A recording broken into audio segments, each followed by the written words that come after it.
염증 여파로 국내에서 철수했던 인도네시아 국영항공우주업체 PTDI 기술진이 한국항공우주산업의 한국형 전투기 KEFX 개발을 위해 국내로 복귀할 예정인 것으로 알려졌다. PTDI 기술진 제함유로 내년 4월 출시를 목표로 한 카이의 KEFX 시제기 조립 등 개발 일정은 차질 없이 진행될 것으로 보인다. 16일 외신 등은 지난 3월 여파로 PTDI 기술진이 인도네시아 본국으로 돌아갔다가 카이로 다시 합류, KEFX 프로젝트에 착수할 것이라고 보도했다. 다만 외신은 PTDI 기술진 합류 시점에 대해선 구체적으로 언급하지 않았다. 외신에 따르면 지난해 말부터 KEFX 프로젝트 참여한 PTDI 기술진은 100여 명으로 항공기 설계 및 제조 프로세스를 담당해왔다.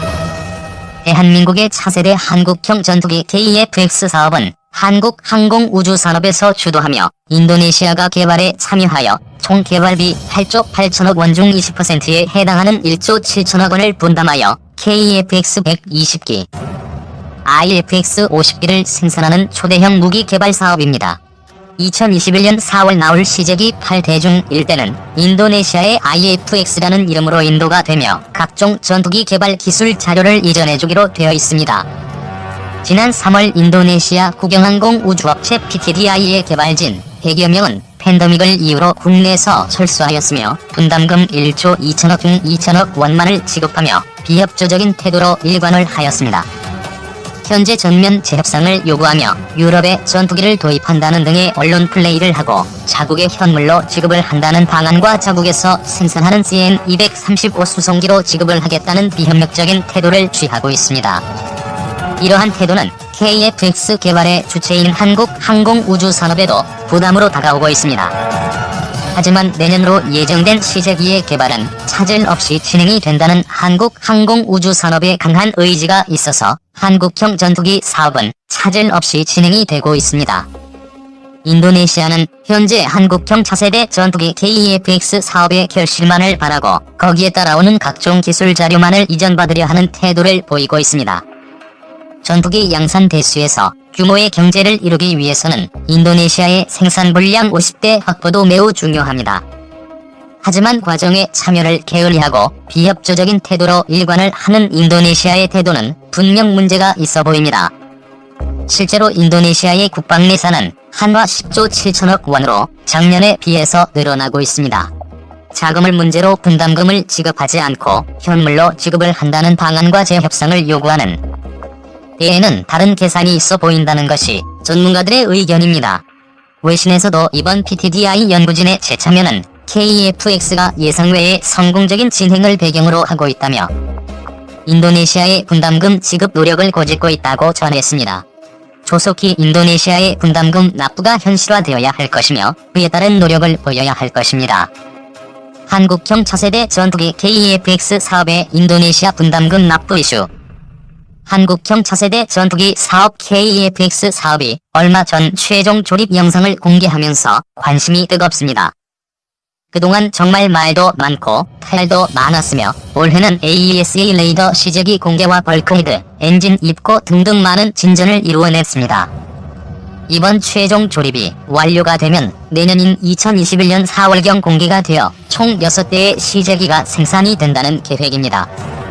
이후 이 시제기들을 통하여 각종 지상 테스트와 공중 테스트를 거쳐 2025년까지 개발과 체계 통합을 완료하고 170대의 양산에 들어가게 됩니다. 총 사업 비용은 18.8조 원, 파급 효과까지 하면 30조 원의 초대형 국책 사업입니다. 이 중 한국 정부가 60%의 개발비를 분담하며 20%는 한국항공우주산업, 나머지 20%를 인도네시아에서 부담을 하게 되는 구조로 개발이 진행이 되는데요. 문제는 인도네시아가 현재 분담금을 지급하고 있지 않다는 사실입니다.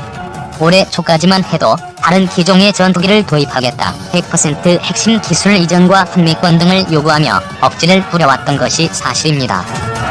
하지만 며칠 전 자카르타 타임스에서 밝힌 바로는 한국과의 전투기 개발 사업은 계약대로 진행이 되며 분담금은 기존 20%에서 18.8%로 낮추었다라는 뉴스가 나온 적이 있습니다.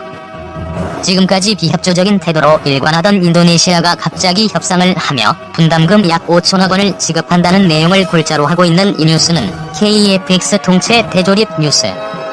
이후에 나온 뉴스라 그 배경이 궁금해지고 있습니다. 현재 국내 여론은 인도네시아에게 매우 부정적으로 바뀌고 있는 게 현실입니다. 올해 초에는 자국 연구진을 보호한다는 명목으로 인도네시아 연구진들을 전원 귀국을 시켰었습니다.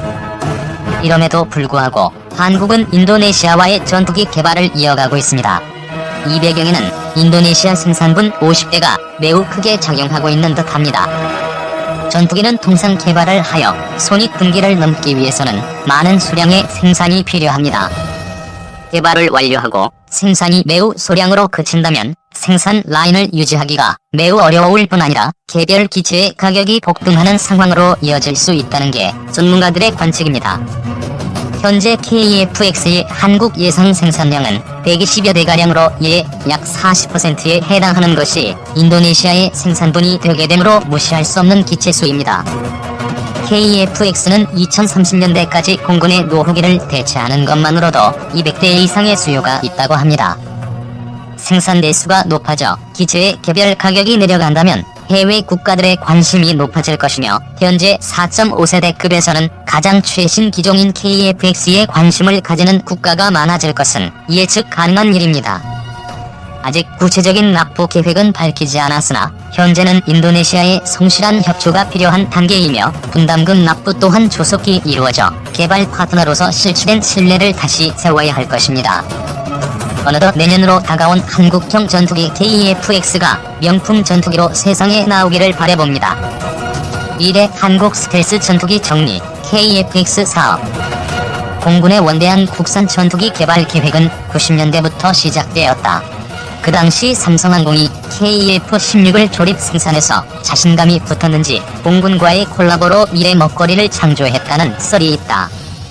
여하튼 KT-1과 KF-16, T-50, FA-50까지 대표 기업인 삼성항공과 가이로 이어지는 기간 동안 전투기에 대한 기술력을 쌓았다. KFX 사업은 2002년 소요 결정을 시작으로 2008년까지 선행 연구를 했다. 2008년부터 2012년까지 탐색 개발, 2012년부터 2015년까지 재개 개발과 각종 계약을 했다. 선행 연구 과정에서 터키는 오바를 해서 컷했고 인도네시아의 20% 지분 참여와 가이 20%, 정부 60% 지분 비율로 정리되며 2010년 인도네시아와 계약하였다. 우여곡절이 매우 많았지만 결국 2015년 12월 사업에 착수했다. 기체 크기와 엔진 개수, 레이더, 센서류 등의 ROC가 계속 바뀌다가 2014년 확정되었다. 비교 성능의 기체는 당시는 F-16보다 나은 성능, 요즘은 FA-18 슈퍼호넷급 전투기이다. ADD와 가이가 주도하고 250여 개의 기업체와 대학, 연구소가 참여한다. 2015년부터 2026년까지 10여 년간 약 8조 8천억 원의 연구 개발비로 시제기 6대를 만들고 한국은 약 9조 원을 들여 120대 양산 계획이다. 엔진은 G사의 F410-4G400으로 결정했다. 엔진 개발 로드맵에 따른 출력이 약 20% 향상된 엔진 버전은 수출 불가고 한국만 장착 가능하다는 썰이다. G로부터 2023년까지 총 15대가 납품 예정이고 나머지는 한화에서 라이선스 생산한다. ADD가 탐색 개발하여 AESA, IRST, EOTGP 핵심 기술 중 해외 수입이 가능한 기술들은 사들였다. AESA 레이더는 ADD가 개발하지만 직접 CG를 만들어내지 못하고 한화에게 맡겼다. IRST는 이탈리아의 레오나르도에게 기술 도입 후 한화가 만든다. EOTGP는 한화가 함정용으로 개발한 것을 전투기용으로 개발 중이다. LIG는 사부의 도움으로 통합전자전체계를 만들고 테스트한다. 카이는 기체 설계와 공동실험, 조립기술, 조종 시뮬레이터 등 T-50에서 얻은 기술과 로키드 마틴의 검수로 시제기를 조립 중이고 올해 말완성 예정이다. 워낙 사공이 많아 수많은 수정으로 기초 설계와 상세 설계를 하다보니 동체 조립 과정은 수월하다는 썰이다. 알려진 블록별 개발 일정은 2026년까지 만들어지는 시제기 6대가 블록 0, 2028년까지 만들어지는 40대가 블록 1, 그 이후 만들어지는 80대가 블록 2이다. 무장 능력은 블록 0의 유럽산으로 반미립 공대공 미사일과 단거리 공대공 미사일, 국산 공대지 폭탄 일부가 인티될 예정이다. 블록 1은 미국산 공대공 무기도 인티되고 공대지 임무 능력은 50% 정도만 가능할 듯하다. 블록 2에서 공대공, 공대지의 완벽한 능력을 발휘할 예정이다. 체계 통합은 기체 제어 부분은 블록 0에서 완료하고 각종 레이더와 센서류들도 블록 2까지 완료할 계획이다. 역시 모든 체계 통합의 핵심은 소프트웨어적 통합이다. 계획된 일정을 맞추는 것이 쉽지 않을 것이다. 개발 일정 목표 달성은 지금까지 순조로워 보인다. 지금까지 KEFX 사업의 간단 정리를 해보았다.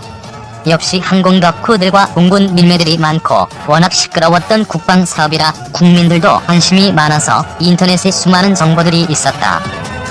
가장 큰 관심사는 블록 2나 3에서 내부 무장창을 가진 풀스텔스형으로 개발되는가일 것이다. 일단 기초 설계와 상세 설계에서 내부 무장창을 염두에 둔 설계가 추가되었다는 추론들이 있다. 내부 무장 및 무장 장착대, 지지 구조, 내부 무장 도어 및 개폐 피팅, 작동기 등을 고려하여 설계해서 사전에 내부 공간을 확보한 상태임. 블록 1 시점에서는 반미립 무장 장착을 위한 지지 구조와 무장 장착대를 해당 공간에 설치하고 있음.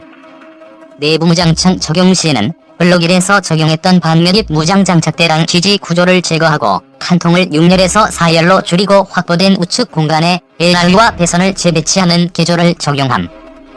장입 탄약량이 500발에서 400발 수준으로 줄어들지만 그럼에도 공군 요구 성능은 만족하고 있는 상태라서 문제는 아님. 요약하면 내부 무장창이 설계와 개조 과정에 반영되어 있고 어렵지 않아 보인다는 것이다. 가장 반가운 내용이었다. 블록 2부터 내부 무장창 장착이 가능하면 좋겠지만 정확한 내용은 아직 알 수 없다. ADD 50주년 기념 영상과 가이의 사고에서 캡처한 사진들로 내부 무장창의 4발이냐 6발이냐로 흥분들 했지만 계획하고 연구하고 있구나 정도로 추론할 뿐이다. 현재까진 아직 계획에 없다는 블록 3에서 풀스텔스화가 진행될 것이라는 썰이 있을 뿐이다. 지금까지의 정보로는 블록 2까지 공대공, 공대지, 공대함 타격이 가능한 FA-18C D급 크기의 AESA 레이더를 가진 4.5세대 기체이다.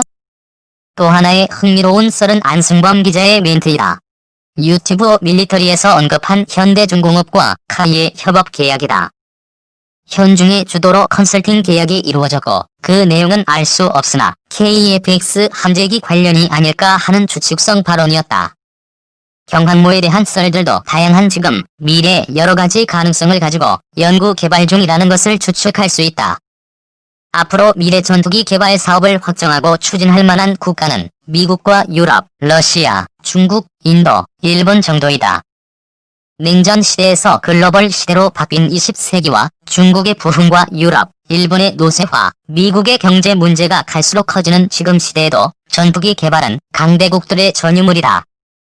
2030년대 이후 동북아 전투기 전장은 더 많은 스텔스기가 뒤덮을 것이다. 현재 미국의 F-22, F-35와 러시아의 S-257, 중국의 J-20, J-31, 일본의 F-35, F-3, 한국의 F-35. 물론 상당수는 성능은 둘째치고 수량으로 밀어붙이는 중국의 스텔스기일 것이다. 한국은 지정학적 특성이 특이하니 미사일과 잠수함으로 도배하자는 단순한 생각의 글들을 보면 답답하다. 균형 감각이 필요한 시점이다. 한국은 가지고 있는 기술과 없는 기술을 잘 믹스하여 열정을 녹여내 납기일 내 성과물을 만들어내는